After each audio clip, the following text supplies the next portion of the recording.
What's going on, YouTube? This BBSP, I'm back. The Golden State Warriors just dismantled the Memphis Grizzlies 142 to 114. You had strong games from Jordan Poole. Andrew Wiggins was solid. I don't have the numbers in front of me. I'm just going to go with what I saw. I didn't look at the box score. I just remember the final score. Steph Curry was all right. Klay Thompson was his usual consistent self. Draymond provided that energy, that spark. You know, yeah, it's starting to kind of remind me of 2015 again, where people aren't really. I'm gonna say it like this: people aren't really taking Golden State seriously as a team that can actually win the entire thing. But you can't overlook them. You know what I mean? Because after all of these years, that system Golden State has in place, if they're healthy, man, they're tough out. Especially with Clay's been off and on. If Clay, we know what Steph Curry can do, right? If Clay can ever get his shot off, they might be that's as much as some people may not like to hear this shit. They might be the favorites to win the whole damn thing if Clay ever finds a shot. Because like I said, we know what Steph Curry gonna bring to the table, right? Now they got a young, energetic, a bench with young, energetic pieces. And I didn't know Andre Iguodala has been DNP. Of course, Andre Iguodala is long in the tooth and shit, and that's how deep Golden State is, man. When you got players like Jordan Poole, you got players like Andrew Wiggins, who seem to have found new life there. You got anybody else? Shit, Jordan Poole, all those guys, you know what I mean, and shit. I'm telling you, man, like, it feels like 2015, 2016 all over again, And it seems like to me, all the physicality, all the riffraff and shit is starting to get to Memphis, man, because outside of Ja, I might be wrong about this shit, but it seemed like to me the Grizzlies are shaking, man. They're real shaking about it. It's just the whole incident with Draymond Green and Dylan Brooks pulling them down. Dylan Brooks retaliating on Gary Payton Jr. It's very, very physical series to the point where now you're seeing the disciplined team in the Warriors, and you're seeing a team that hasn't been here before in the Memphis Grizzlies, despite how great Ja is, Desmond Bane been alright. Dylan Brooks, he didn't play last night. Brandon Clark, Kyle Anderson, Jaren Jackson Jr. for a dude, for a cat that's supposed to be dominant big, right? He showed up take a whole lot of threes. He took a whole lot of 3-pointers, man. And I'm like, why isn't he playing in the post more? Why isn't Jaren Jackson Jr. playing in the post more? And I want to shout out to Citizen Lou, because I know he a Grizzlies fan. I gotta ask Citizen Lou, why the hell is Jaren Jackson Jr. taking all them goddamn 3-point shots? And he's not, mixing this shit up. I know it's a different game nowadays and shit.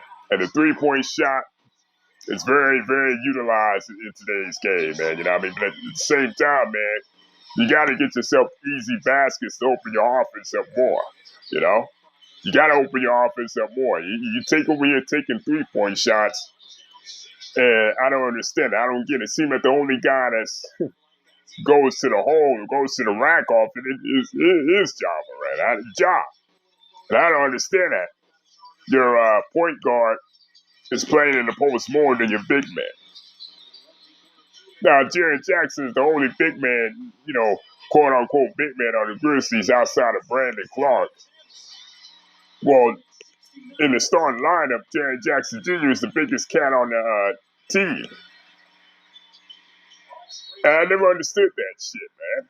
I never understood why is he taking all these 3-point shots. Maybe I'm wrong. Maybe I don't know. It just seemed like every Memphis Grizzlies game I watch, he's taking 3-point shots. We can easily be just taking cats to the hole and taking them cats to the rack. You know, I thought for sure Memphis was the more physical, was the more well-rounded team. You know what I mean? Given what happened in the regular season, and given Golden State's age, given Golden State's Klay Thompson didn't start the season on time and everything, Draymond Green missed some time and shit. Draymond Green missed some time, right? I'm over here thinking Memphis has better chemistry, has a better bench, and they got the younger superstar. But now it seemed like I underestimated Golden State's experience. I very much underestimated Golden State's experience, man. You know what I mean? I didn't think a team that's heavily relying on the jump shot, and yeah, I'm not saying, you know, Golden State is represents what today's game has become. You know what I mean? A lot of teams are relying on the 3-point shot. But the thing about it is, a lot of teams aren't the Golden State Warriors. They get into this 3-point shooting contest with Golden State instead of trying to stick to who they are, right? And it cost them in the end. And we're seeing that with the Memphis Grizzlies right now, you know? And just like the Boston Celtics, Game 4 tomorrow, whenever Game 4 is, a must-win for the Memphis Grizzlies. They got to find a way to get one out there in Oakland, man, because if they don't, this thing can get ugly real quick. Like I said, I had Grizzlies at 6. That still might happen. But after these last couple games, and the way Golden State seems like Golden State makes the plays down the stretch that Memphis can't. They double up on Ja. And nobody else outside of Ja can step up.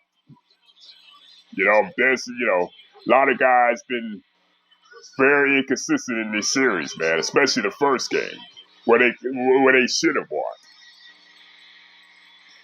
Memphis, realistically, should be up 2-1.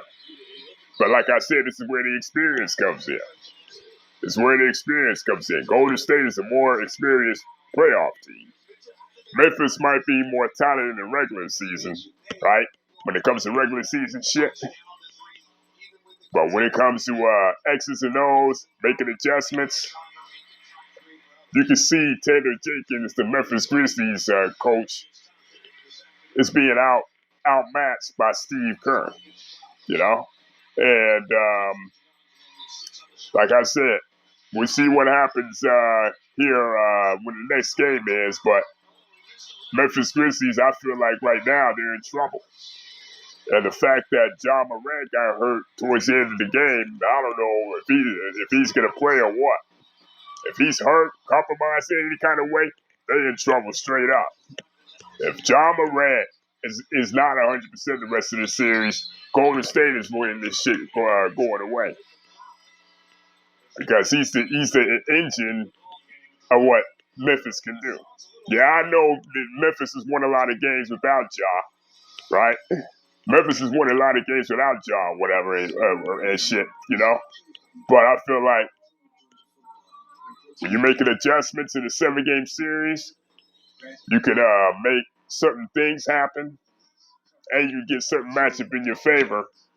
I feel like all that stuff that Memphis did without Ja in the regular season goes out the window. Straight up goes out the window. But I want to know from y'all, who do y'all have winning the next game, or who y'all having winning this series, man? Because if Ja Morant is like injured or worst case scenario, worst case scenario he can't go, who y'all got winning this shit?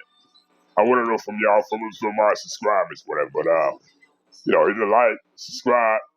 Let me know what y'all think. I'm gonna holler at y'all cats later.